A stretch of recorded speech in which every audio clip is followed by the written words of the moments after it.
Gracias por escuchar este mensaje de Comunidad de Fe Cancún. Si quieres saber más acerca de nuestra iglesia o donar a nuestros ministerios, ingresa a comunidaddefe.com.mx/donativos. Muy bien.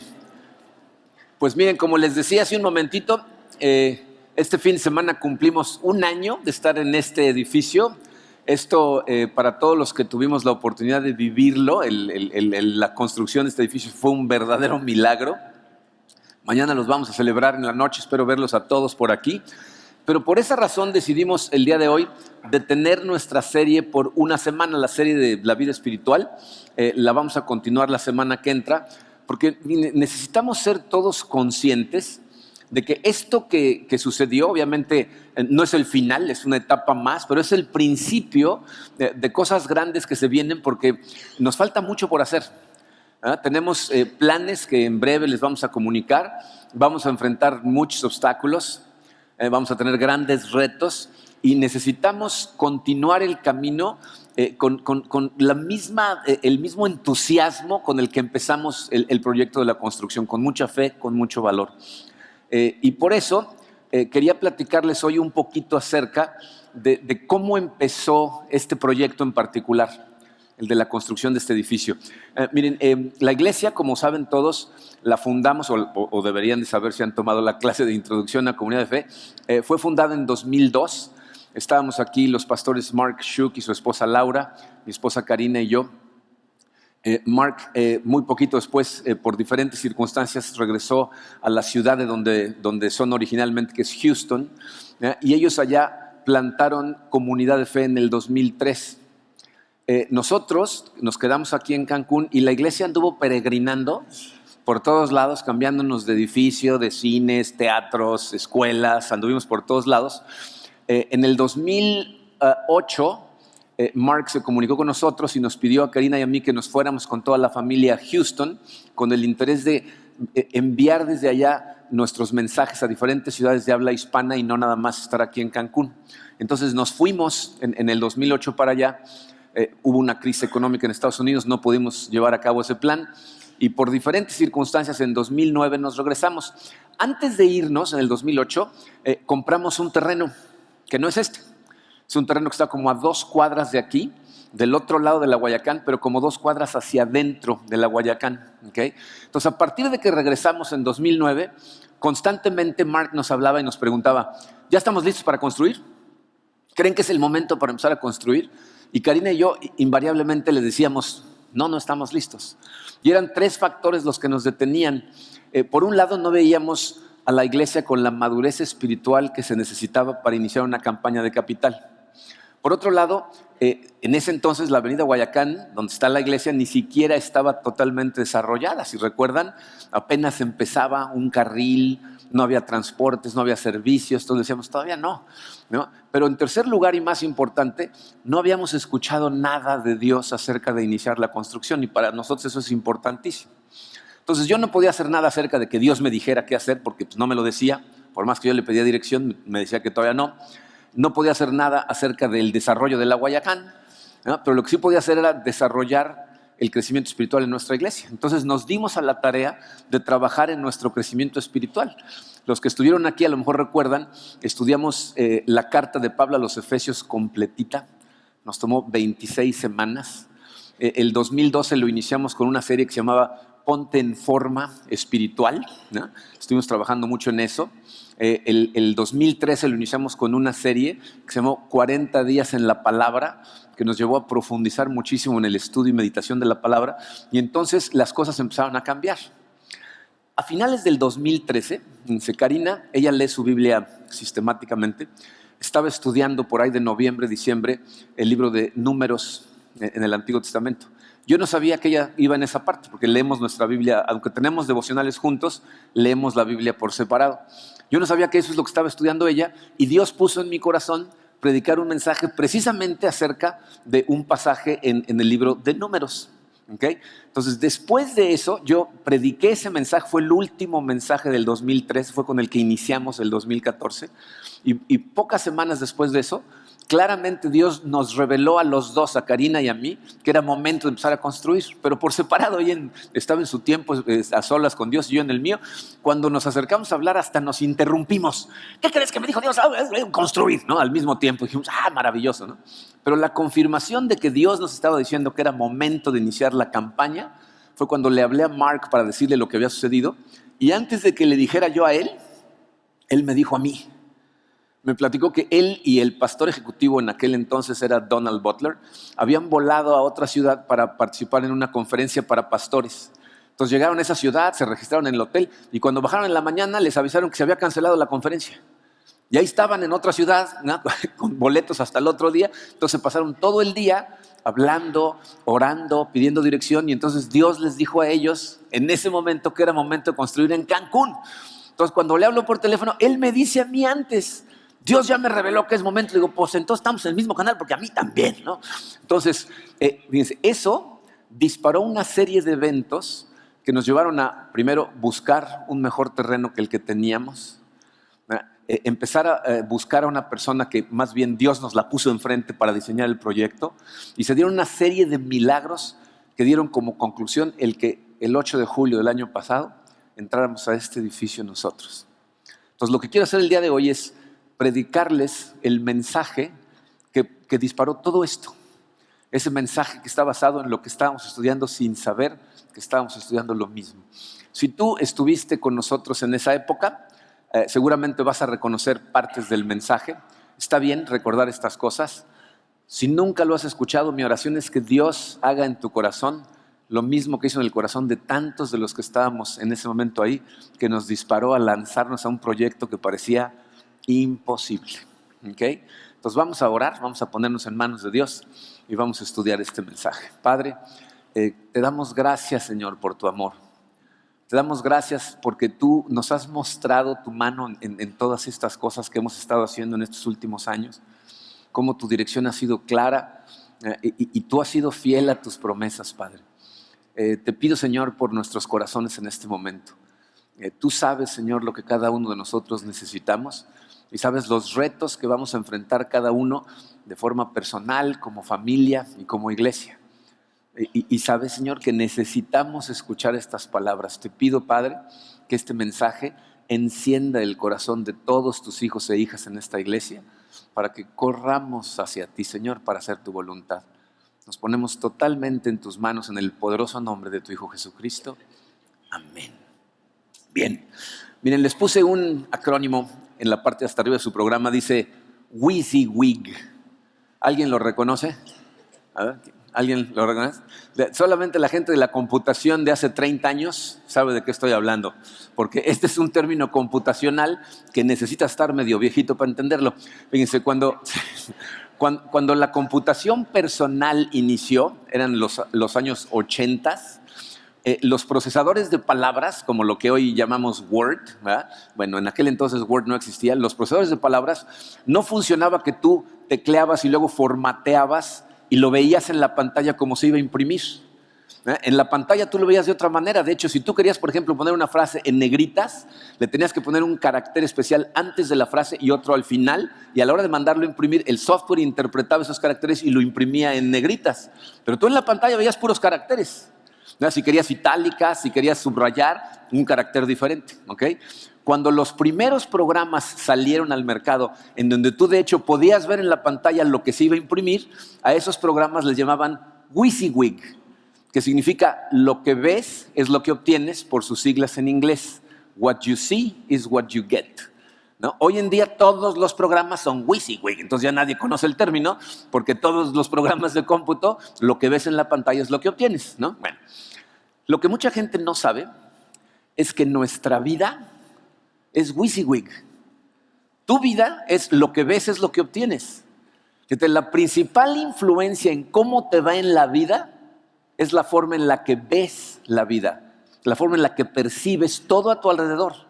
La manera en que percibes a tus padres, si vives en tu casa, a tus hermanos, a tu pareja, si estás casado, a tus hijos, a tu empresa, a tu jefe, a tus trabajadores, a tus amigos. La manera en que ves todo eso determina si vas a ser una persona feliz o infeliz, si vas a tener éxito o vas a fracasar constantemente, si vas a crecer espiritualmente o te vas a estancar. Entonces, todo lo determina la forma en la que ves.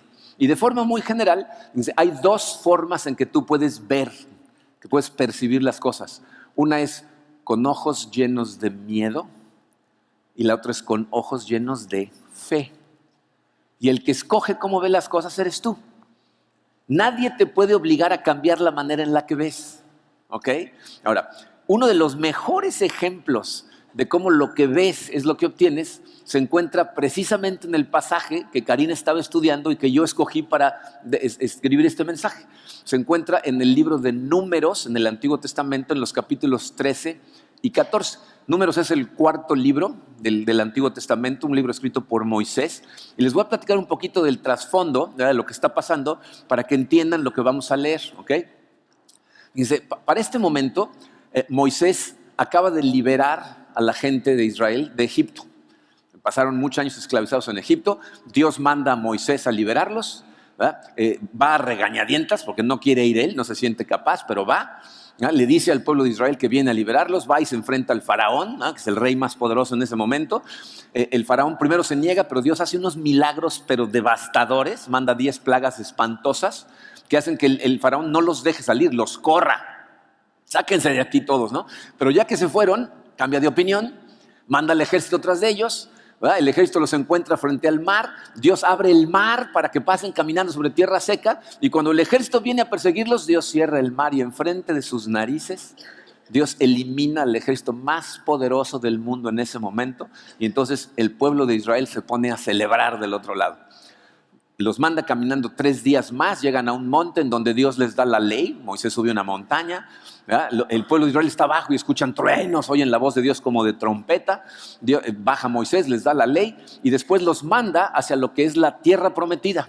La tierra prometida, caminando desde el punto en donde cruzaron, debe de tomar más o menos como 3 semanas en llegarse. Entonces llega el pueblo de Israel, se acampan de un lado del Jordán, del otro lado está la tierra prometida, y antes de entrar a la tierra prometida, lo que hace Moisés es enviar a 12 espías para que vayan a reconocer la tierra, y les da instrucciones específicas, les dice, vayan, suban a las montañas, bajen a los valles, quiero que me digan cómo es la gente. ¿Es gente fuerte? ¿Es gente débil? ¿Cómo es la tierra? ¿Es tierra fértil o no es fértil? ¿Cómo son sus ciudades? ¿Están amuralladas? ¿Están abiertas? ¿Va a ser fácil o difícil tomarlas? Traigan muestras de lo que encuentren para que sepamos qué es lo que sucede, ¿no? Entonces Moisés lo que quiere es que se den cuenta que lo que Dios les prometió es verdad, que esta tierra es una tierra fértil, y lo que descubren es que es súper fértil, ¿no? que es mucho más de lo que se esperaban.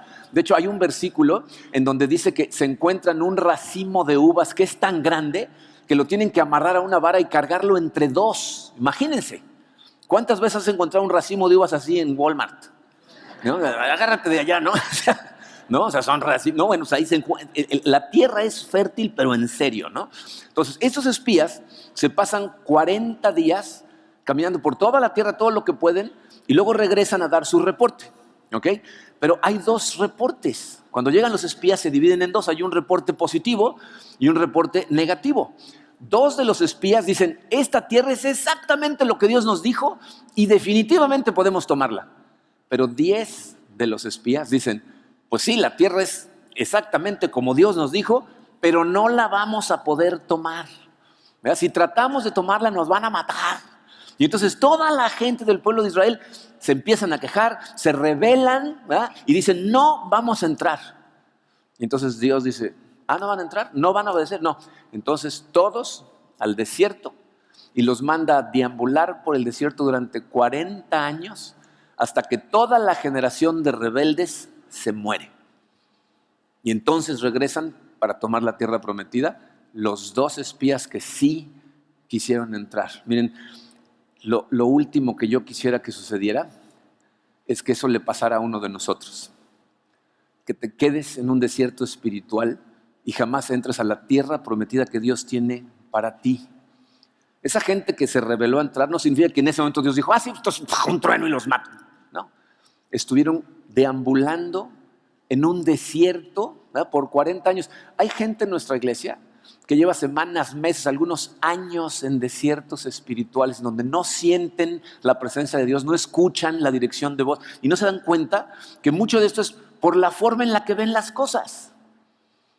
Como les dije hace un momento, se nos vienen grandes retos. Tenemos planes que en breve les vamos a presentar. Van a haber enormes obstáculos. Y no quiero que ninguna de las cosas que vamos a ver el día de hoy te detengan, te congelen y no te dejen participar en lo que Dios tiene para ti. ¿Okay? Porque esto estamos hablando de la voluntad de Dios para tu vida. Fíjense, de esta historia que les acabo de contar, podemos aprender dos cosas. Una, ¿qué pasa cuando ves la vida con ojos llenos de miedo?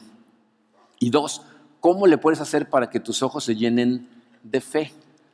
A lo mejor te identificas con una de las primeras, ¿no? Yo estoy ahí con miedo, y luego vas a aprender cómo hacerle para eliminar eso en tu vida. Es un montón de información, así es de que vámonos rápido.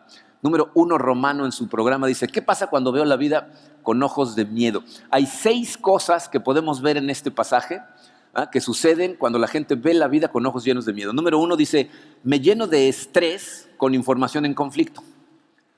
Lo primero que sucede cuando ves todo con ojos de miedo es que te va a estresar la información conflictiva que vas a recibir y eso te va a detener. Miren, una cosa que es un hecho en la vida es que todo en esta vida, fíjate, todas las personas, todas las familias, todas las empresas, todas las iglesias tienen cosas positivas y cosas negativas. Todas. En toda situación hay buenas noticias y malas noticias. No, la gente siempre dice, te tengo 2 noticias, una buena y una mala, ¿no? Siempre vienen así las noticias, ¿no? Bueno, el problema es este, fíjense. La gente que ve la vida con ojos de miedo tiende a concentrarse en la parte negativa, en las malas noticias. Y entonces empiezan a pensar, esto no va a funcionar, no vamos a poder, vamos a fracasar. ¿Y saben qué hacen? Ni siquiera lo intentan. O sea, fracasan sin intentar las cosas. Y eso es lo que le sucede al pueblo de Israel. Fíjense los versículos 27 y 28. Dice el 27, este fue el informe. Fuimos al país al que nos enviaste y por cierto que ahí abundan la leche y la miel. Aquí pueden ver sus frutos. O sea, por un lado están diciendo, ya fuimos y por cierto, tiene razón Dios. El lugar es súper fértil. Miren nada más todo lo que trajimos. ¿Ok? Pero vean cómo continúa el versículo 28. Dice, pero, ese pero lo puse en grandote y en negritas a propósito. Dice, pero el pueblo que ahí habita es poderoso y sus ciudades son enormes y están fortificadas. Hasta vimos anaquitas allí. Los anaquitas eran gente muy alta que eran considerados gigantes. Entonces fíjense cómo hay 2 tipos de información. Por un lado dicen, la tierra está maravillosa, positiva, ¿no? Pero están muy grandotes, ¿no? Es la negativa, ¿no? Esta gente está muy, esa es su queja principal, ¿no? Están muy grandotes, sus ciudades están muy fuertes. Entonces, fíjate, yo creo que si analizas la vida, te vas a dar cuenta de que toda la gente enfrentamos obstáculos, todos, pero nos afectan de forma diferente. Si tú los ves con ojos de fe, ese pero se convierte en Y. Dices, sí, la tierra está buena y hay gente grande. O sea, es un hecho, ahí están.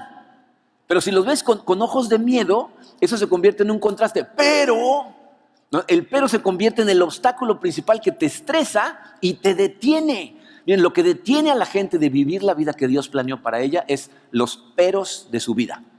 Yo podría hacer esto, pero. Dios me mandó a hacer esto otro, pero. O sea, siempre encontramos un pero. No hay gente que encuentra peros para todas las soluciones, hay un problema, ¿no? O sea, no problemas para soluciones, sino que encuentran soluciones y les encuentran problemas. Si tú te vas a convertir en la persona que Dios te diseñó para ser, tienes que aprender a eliminar los peros en tu vida, dejar atrás las excusas y las justificaciones y concentrarte en las cosas positivas que te da la fe. ¿Ok? Pero eso es lo primero que sucede. Lo segundo, dice, desarrollo una mentalidad de escasez. Cuando tus ojos se llenan de miedo, tu mente empieza a pensar en escasez en lugar de en abundancia. ¿Okay? No nada más te estresas, sino que empiezas a pensar, no hay suficiente para todos. Miren, la mentalidad de escasez se puede ver muy claramente en una festividad típica de nosotros los mexicanos. ¿Saben qué cosa me chocaba a mí cuando era niño chiquito y nos invitaban a fiestas de cumpleaños? La piñata. Hijo, yo alucinaba las piñatas. ¿Por qué? Para empezar, fíjense, ¿a quiénes les daba gusto la piñata? A los más grandotes y más agresivos, ¿no? O sea, decían, vamos a romper la piñata. ¿No? Pero ¿qué pasa cuando se rompe la piñata? ¿Se acuerdan? Los juegos del hambre, ¿no? ¡Ah! ¿No? O sea, todos contra todos, ¿no? Entonces, se avienta uno a tratar de agarrar lo más posible y había unos que salían con media piñata y otros que salíamos con 2 dulces y la nariz rota, ¿no? Porque te entraban haciendo así, ¿no? Esa es la mentalidad de escasez, ¿no? Cuando tú sabes que lo que está por repartirse tiene una cantidad fija y hay gente que furiosamente va a pelear por lo más posible, entonces tiende a producir uno de 2 comportamientos. O tratas de acaparar lo más posible, lo más rápido posible, porque sabes que si no te van a dar baje los demás, o no piensas que vale la pena porque no hay suficiente para todos y ni siquiera te avientas, ni siquiera lo intentas. Ahora miren, la piñata efectivamente tiene una cantidad fija de dulces. El problema con la mentalidad de la escasez es que la mentalidad de escasez espiritual es la gente que transfiere eso a su vida espiritual y piensa que Dios no tiene las suficientes bendiciones para todos, que Dios no tiene el poder para hacer lo que te dice que va a hacer porque piensas en chiquito. Entonces piensas, no hay suficiente extra, no hay suficiente dinero, no hay suficientes trabajos. Entonces, o acaparas o ni siquiera lo intentas, ¿no? Y eso es exactamente lo que le pasa a los israelitas. Fíjense, todavía están dando su reporte en el versículo 29, fíjense lo que dicen. Los amalecitas habitan en el Negev, los hititas, jebuseos y amorreos viven en la montaña, y los cananeos ocupan la zona costera y la ribera del río Jordán. ¿Qué están diciendo? Esta es nuestra tierra prometida, pues ya está toda llena y dividida, ¿no? O sea, ¿qué nos va a tocar a nosotros? Estos están muy grandotes, no los vamos a poder sacar de ahí. ¿Ven su mentalidad de escasez? Entonces están diciendo, nunca vamos a poder entrar a esta tierra, no hay suficiente espacio, no hay suficiente comida. Mira, cuando la gente ve con ojos de miedo, esa mentalidad tiende a invadir tu vida en cualquier área, ¿eh? Han oído gente que dice, no, es que no hay buenos empleos, ahorita la situación está muy complicada, no hay ningún buen empleo. ¿Conocen a gente que dice eso y por eso nunca sale a buscar? ¿No? ¿No hay empleos? Aquí me voy a sentar en la sala a ver si el arcángel San Gabriel baja con uno, ¿no? No hay nada, ¿no? En una cena de Navidad hace algunos años, unas de mis sobrinas estaban platicando y dicen, es que ya todos los buenos hombres están tomados, ¿cómo nos vamos a casar? Digo, ¿todos los buenos hombres ya están tomados? Aparte nada más necesitas uno, ¿no? O sea, no te preocupa, no es tanta la búsqueda, ¿no? Pero eso es lo que pasa cuando tus ojos se llenan de miedo, ¿no? O sea, que empiezas a pensar que no vale la pena ni intentarse porque crees que no va a haber. Ahora, lo tercero que nos sucede, número 3, dice, cumplo mis propias profecías de autoderrota. Cuando mis ojos se llenan de miedo, empiezo a pensar de forma tan negativa que se van a cumplir mis profecías de autoderrota. Miren, les voy a decir lo que eso significa. Henry Ford, el fundador de los automóviles Ford, decía que si una persona dice, yo sí puedo, o si dice, yo no puedo, en las dos está en lo correcto. Porque tu mente es muy obediente. Entonces, cuando tú enfrentas una situación y dices, yo sí puedo, le estás dando una orden a tu mente para empezar a buscar formas de resolverlo. Pero si dices, no puedo, le estás dando la orden contraria y tu mente va a buscar la forma de sabotearte. Eso es lo que significa cumplir tus profecías, ¿ok? El problema con la gente que tiene los ojos llenos de miedo es que sus profecías son de autoderrota. Porque de entrada se ven chiquitos, no creen que van a poder y entonces están diciendo, no voy a poder, no voy a poder, no voy a poder, y no pueden. ¿Saben en dónde se puede ver esto muy claramente? Con los atletas. ¿Se han dado cuenta los entrenadores la importancia de no nada más preparar a su gente físicamente hablando, sino mentalmente hablando? Porque muchos atletas pierden en su mente, pierden antes de entrar a la competencia. A mí me gusta mucho el tenis. El tenis ha sido dominado en los últimos como 15 años por 4 jugadores. ¿Verdad? Dominan totalmente. Y lo que dicen los comentaristas es que los otros jugadores pierden desde antes de entrar a la cancha. Ya perdieron el primer set, todavía ni se meten. O sea, ven a los otros tan grandes que se derrotan mentalmente hablando. Si tú te la pasas pensando, voy a fallar, ¿juegan boliche? Han jugado con gente que dice, la voy a echar al canal, y le echa al canal y dices, si ese no es el objetivo del juego, ¿por qué no dices, voy a tirar chisa? ¿No? O sea, lo contrario, pero tu mentalidad te empuja. Entonces, si tú te la pasas pensando, seguro no voy a poder, escúchame, estás viendo con miedo. Vas a fracasar porque estás viendo con miedo. Esto es lo que le pasa al pueblo de Israel. Miren, es muy interesante que de los cientos de miles de personas que conformaban el pueblo de Israel, solamente 2 adultos dijeron, sí, vamos a poder. Todos los demás dijeron, no podemos, porque se contagiaron de estos. Fíjense, Números 13:31 dice, pero los que habían ido con él respondieron, no podemos combatir contra esa gente. Son más fuertes que nosotros. Josué y Caleb fueron los únicos 2 que dijeron, sí podemos, y fueron los únicos 2 que entraron. Entonces, si tú ves esta vida con ojos de miedo, vas a cumplir tus propias profecías de autoderrota. Y el problema es que te vas a perder de las bendiciones de Dios. Porque si vas de la mano de Dios, te va a estar mandando a cosas que sí te van a dar miedo, pero son parte de su voluntad para ti. Cuando en el 2014 les avisamos a la iglesia que tomamos la decisión de iniciar el proyecto, no la construcción, olvídate de construir, no empezamos a construir hasta mucho tiempo después, pero cuando les hablamos del proyecto, no saben el número de personas que se acercaron y me decían, oye, pero ¿estás seguro? Estamos en recesión, es el peor momento para construir, no hay dinero, no va a funcionar. Pero gracias a Dios, montones de ustedes creyeron, dieron el paso hacia adelante de fe y gracias a eso, aquí estamos. Porque fuimos hacia adelante, aun cuando todo nos decía que no íbamos a poder, pero Dios dijo que sí íbamos a poder. Se vienen otras cosas y necesitamos todos seguir creyendo. Miren, cuando das pasos de fe, ves a Dios actuar y eso fortalece tu fe. Le doy gracias a Dios por esto que tenemos aquí, porque nos recuerda sus milagros y fortalece nuestra fe. Pero no podemos permitir que estas cosas nos detengan.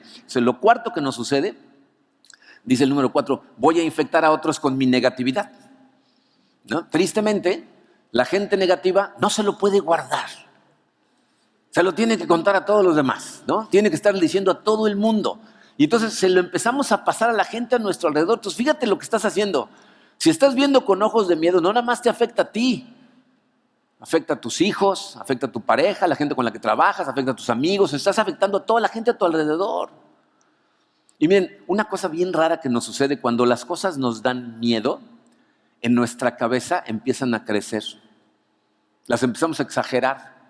Las sacamos de proporción y cuando le estamos contando cosas a los demás acerca de los miedos que tenemos, les estamos contando rumores falsos porque estamos exagerando nosotros mismos. Piensen en lo que los rumores hacen en grupos de trabajo. Los rumores falsos han quebrado empresas, han colapsado economías, dividido iglesias, destrozado familias. Los rumores falsos son terribles porque le inyectan miedo a todo el mundo. Y eso es exactamente lo que le pasa a esta gente. Vean el versículo 32 del capítulo 13. Dice, y comenzaron a esparcir entre los israelitas falsos rumores acerca de la tierra que habían explorado. Decían, la tierra que hemos explorado se traga a sus habitantes y los hombres que ahí vimos son enormes. Escuchen eso. No, fuimos ahí, pero la tierra vimos que se tragaba a sus habitantes. Entonces, ¿cómo hay tantos? Si se tragan los habitantes, ¿no? O sea, ¿será cierto eso? Y en el original no lo podemos ver aquí, pero lo que dice es, todos los hombres que vimos son gigantes. O sea, que en estas tierras los hombres nada más vienen en un tamaño gigante. ¿No hay chiquitos? ¿No? Ese es el problema con las cosas que te dan miedo. Las empiezas a generalizar. La gente que tiene deudas no dice, tengo una deuda, necesito trabajar para saldarla. Si tienes ojos de miedo dices, es que nadie puede pagar sus deudas. Fíjate cómo toda la gente está muriendo de hambre porque no podemos pagar nuestras deudas. Generalizas, ¿no? Gente que a lo mejor tiene una discusión con su pareja o está en problemas en su matrimonio. Cuando lo ves con ojos de miedo no dices, ok, tenemos una situación, podemos arreglarla de la mano de Dios, vamos a buscar ayuda. No, dicen, el matrimonio no funciona, todos se están divorciando, esto no va a funcionar. Entonces te estás programando para fracasar, ¿no? La gente que de repente cae en una tentación, con ojos de fe dices, voy a buscar ayuda, Dios me va a restaurar, ¿no? Con ojos de miedo, ¿qué dices? Todo el mundo lo está haciendo, pues ya ni para qué lo intentamos, no vuelva la hilacha. Es general, nadie puede contra estas cosas. Entonces cuando te preocupas de algo, crece en tu mente, ¿no? Eso es lo que le pasa al pueblo de Israel. Al rato toda la nación está muerta de miedo y esto nos lleva invariablemente al punto número 5.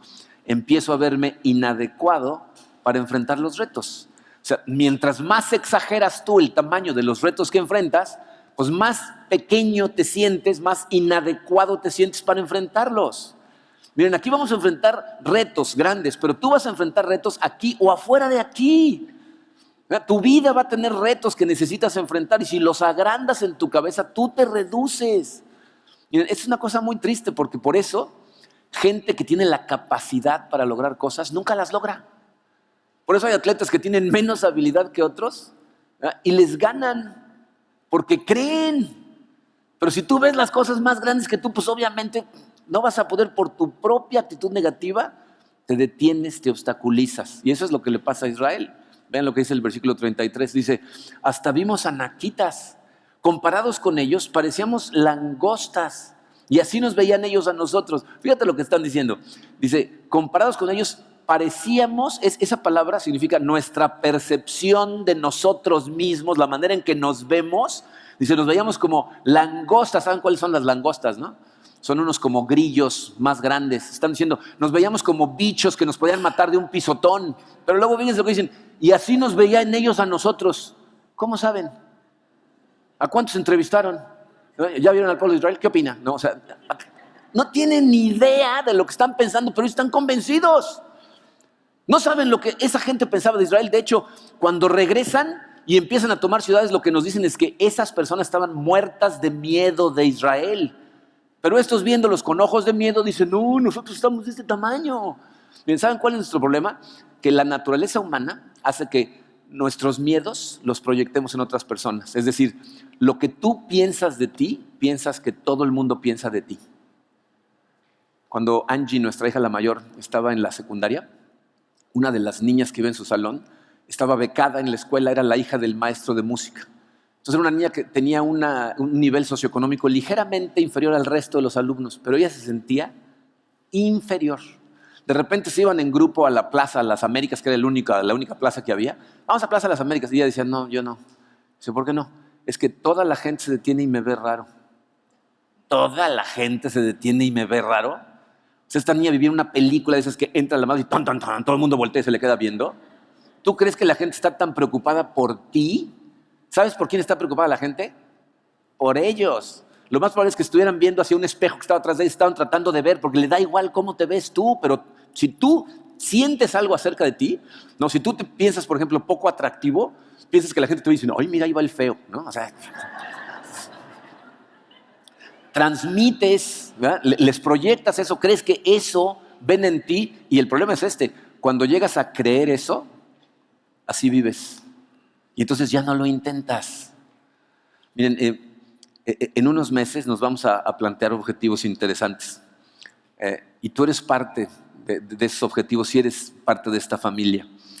Si ves la vida con miedo, te vas a ver poco adecuado para cumplir con estas cosas que Dios va a poner en tu corazón. Porque aquí no le vamos a decir a nadie qué hacer, Dios te lo pone en tu corazón.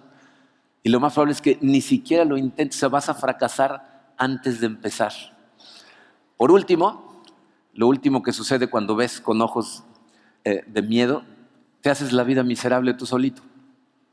Esa es la parte más triste del asunto.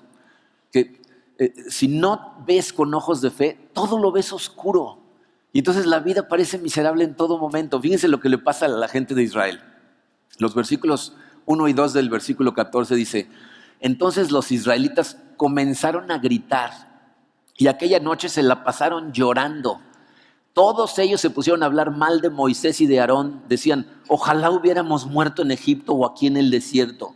Fíjense lo que están diciendo. Para empezar, se pasaron toda la noche llorando. Cuando la gente ve con ojos de miedo, se la pasa llorando. ¿Conocen gente así?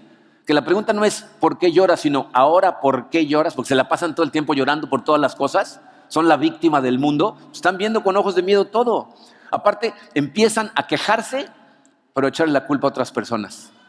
Sí, porque si no hubiera sido por esto, y si tú no me hubieras dicho esto, y si no hubiera pasado. No, o sea, ellos no son los culpables de nada. Otros tienen la culpa. Y luego se ponen a cuestionar las decisiones.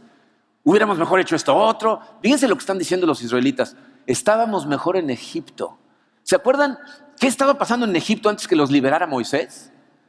Los estaban haciendo trabajar muchas más horas de lo normal, dándoles menos recursos para trabajar, y estaban matando a sus hijos recién nacidos.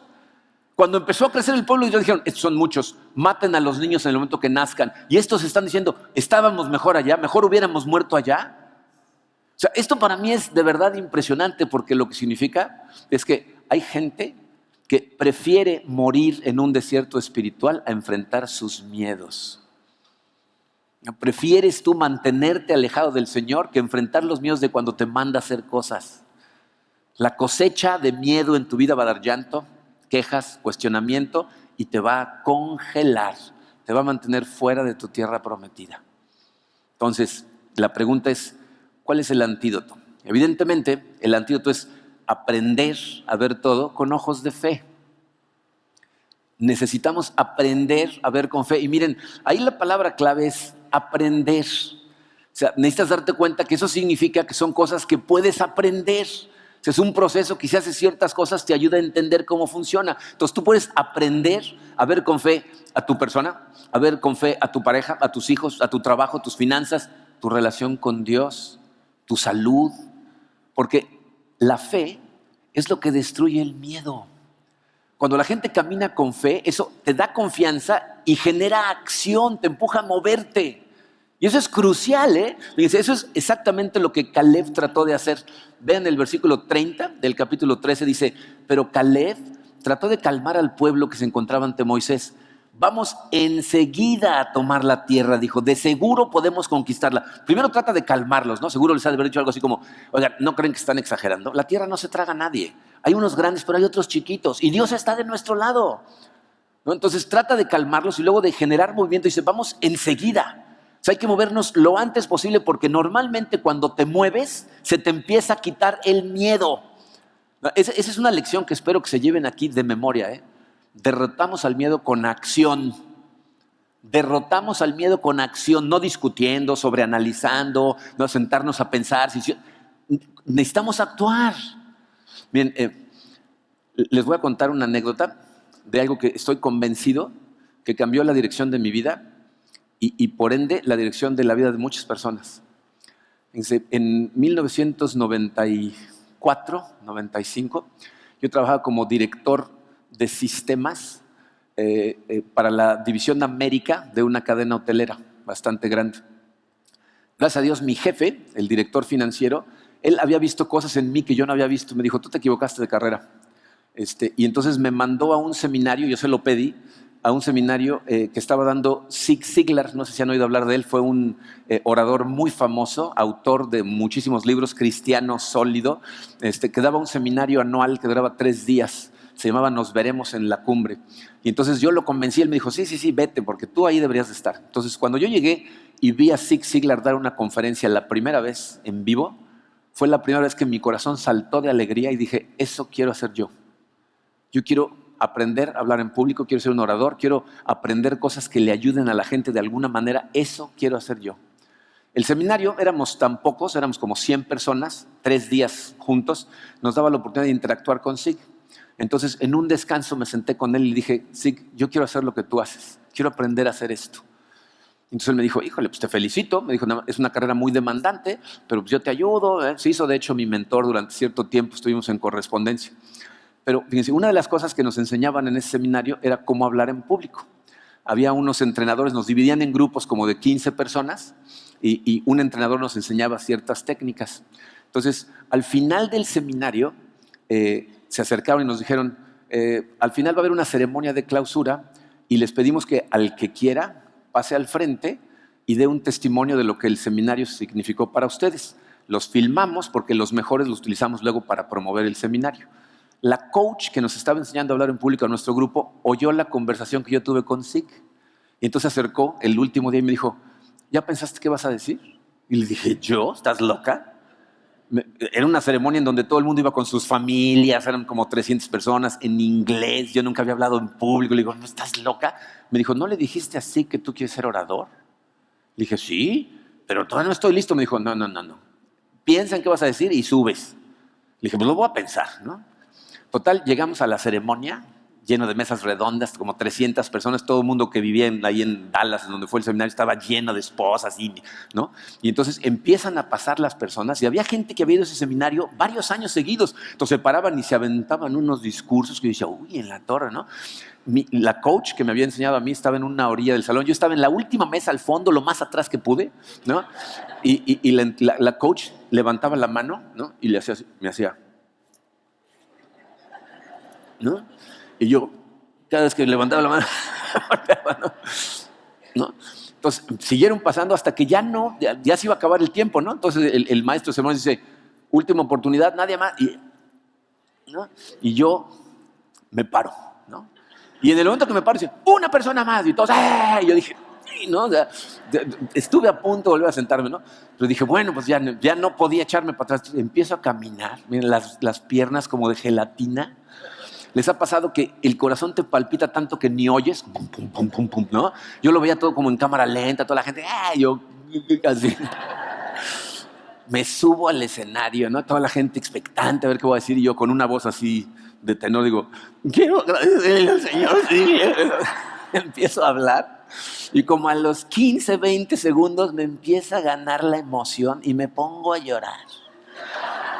Y entonces, miren, fue un fiasco. Nadie sabía qué estaba yo diciendo porque de vez en cuando salía una palabra. Señor sexy, quiero mucho. No, o sea, hasta la fecha nadie sabe a ciencia cierta qué dije. ¿No? O sea, se enteraron que terminé porque me bajé corriendo. ¿No? O sea, todo el mundo aplaudiendo, más bien como diciendo, ¡ay, qué bueno, ya terminé! Fui corriendo hasta mi lugar y me metí casi abajo de la mesa, ¿no? No me acuerdo ni qué pasó después de eso. Terminó la ceremonia y entonces viene la coach y Zig Ziglar, ¿no? Yo volteaba a ver a Zig mientras estaba hablando y el otro estaba así como... Se acercan a mí y yo dije, no, me va a decir, por favor, nunca seas orador, ¿no?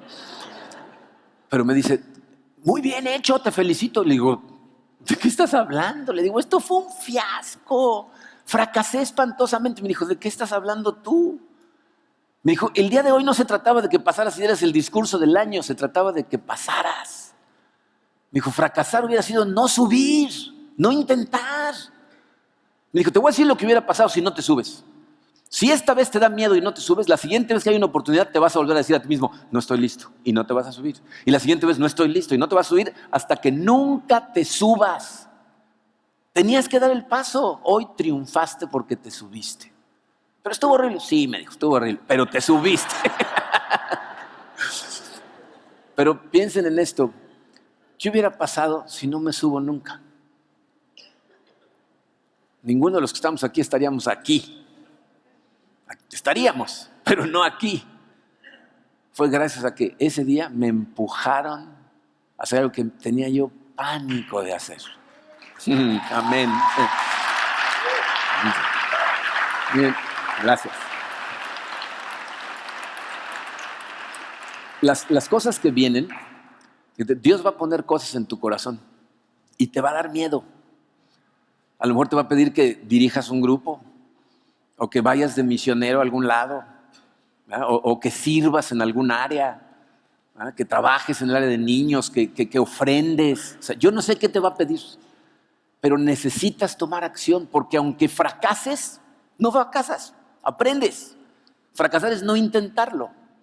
Y si realmente deseas convertirte en la persona que Dios te diseñó para ser, deja de ver la vida con ojos de miedo y empieza a vivir por fe.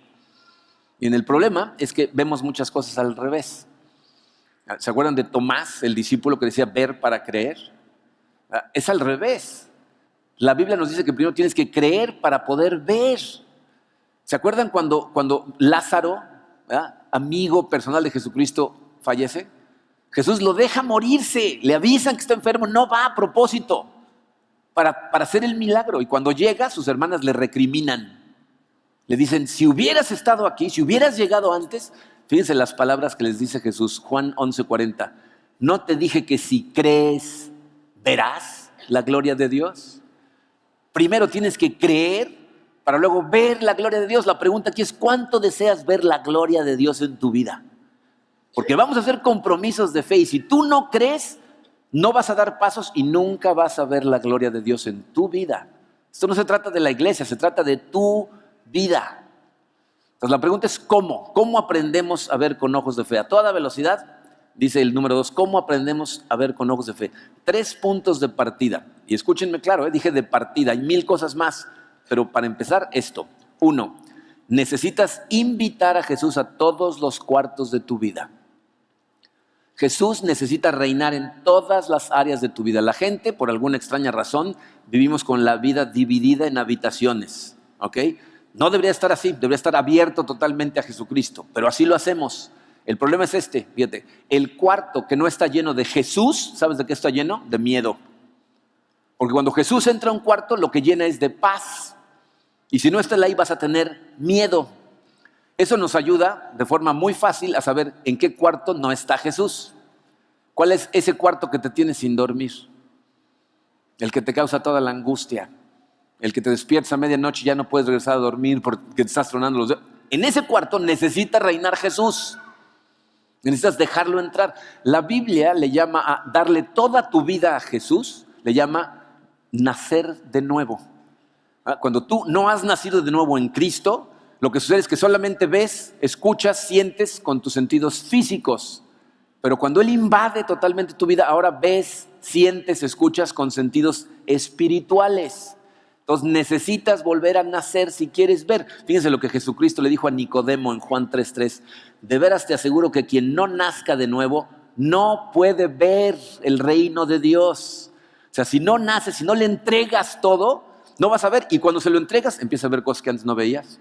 A escuchar de Dios cosas que antes no escuchabas, a sentir ciertas cosas que antes no sentías, pero necesitas entregarle todo. ¿Ok? Número 2, necesito tomar el siguiente paso en la fe. Necesitas dar el siguiente paso en la fe. Evidentemente, no tengo idea en dónde está cada uno de los que estamos aquí en su camino espiritual. Pero tú lo que necesitas hacer es dar el siguiente paso de fe. Les voy a decir cuál es nuestra tendencia. La gente siempre quiere ir más adelante de donde está. ¿No les pasaba? Estabas en primaria y querías ir en secundaria. Estabas en secundaria y querías ir en preparatoria. Estabas en preparatoria y querías ir a la universidad. Estabas en la universidad y ya te querías casar, ¿no? Te querías casar y ya querías tener hijos. Tienes hijos y ya quieres que se vayan, ¿no? O sea, siempre quieres ir un paso adelante de donde estás, ¿no? Tienes que ir en donde estás, pero tienes que identificar cuál es el siguiente paso y dar el siguiente paso, porque otra tendencia es querer brincarnos. Yo ya quiero que Dios me hable de eso. Tienes que dar el siguiente paso. ¿Cómo hago eso? Y se dice Salmo 119, versículo 105. Tu palabra es una lámpara a mis pies, es una luz en mi sendero. ¿Saben qué significa eso? En épocas bíblicas, evidentemente no había lámparas, ¿no?, de baterías. La gente utilizaba lamparitas de aceite. Y cuando tenían que viajar de noche, lo que hacían es se amarraban a los zapatos 2 lamparitas de aceite.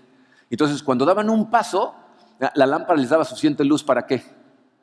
Para un paso más. Veían a dónde poner el pie en el siguiente. Y entonces dice, tu palabra es una lámpara a mis pies, es una luz en mi sendero. Significa que Dios te va dando luz para un paso. Nada más. No te da luz para el siguiente mes, te da luz para lo siguiente que tienes que hacer. Nuestro caminar espiritual empieza con el bautismo. En el momento que tú le entregas tu corazón a Cristo, lo siguiente que sigue es bautizarte. La gente que no se ha bautizado no sé qué está esperando. Y después siguen otros pasos. Cuando empecemos a estudiar las disciplinas espirituales vas a entender cuántos pasos más. Pero el que sea, fíjate, tiene que ser a través de su palabra. Tienes que ir estudiando la palabra de Dios y Él te va dirigiendo. Porque ¿saben cuál es el riesgo de mensajes como este? Que la gente escucha esto y dice, entonces salen corriendo sin dirección y se dan contra la pared. Necesitas ir de la mano de Dios para que Él te diga, ahora ahora para acá, ahora haz esto, ahora haz aquello.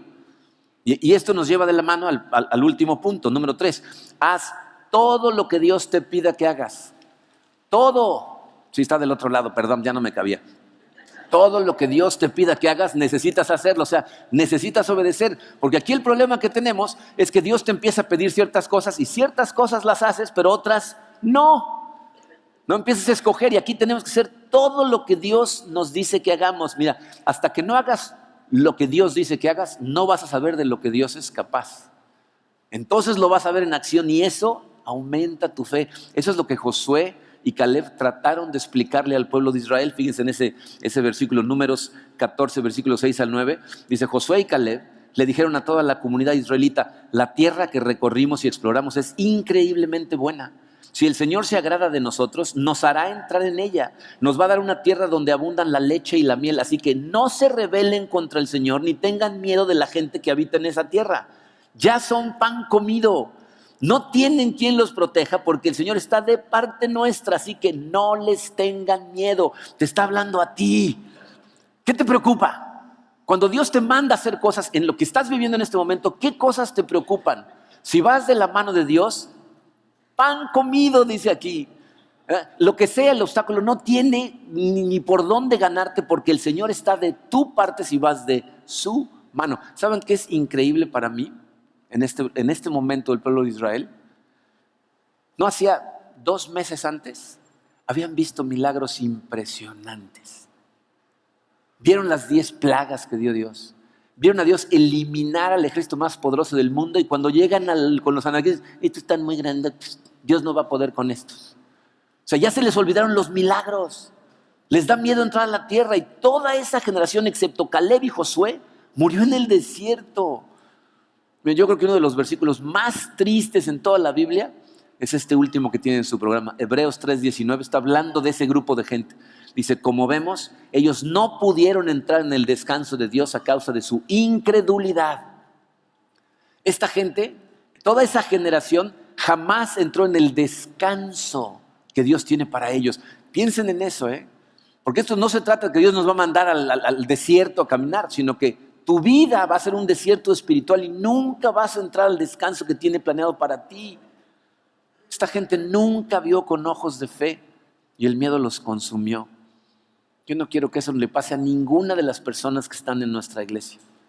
Mi oración para todos nosotros es que ahora con las cosas que se van a venir en unos meses, tú verdaderamente le vas a abrir todas las puertas a Jesús, le vas a dejar entrar a todas las áreas de tu vida, lo vas a permitir ser el rey de tu vida, vas a escuchar su dirección y entonces verdaderamente vas a experimentar la gloria de Dios y vas a saber cómo realmente lo que ves es lo que obtienes.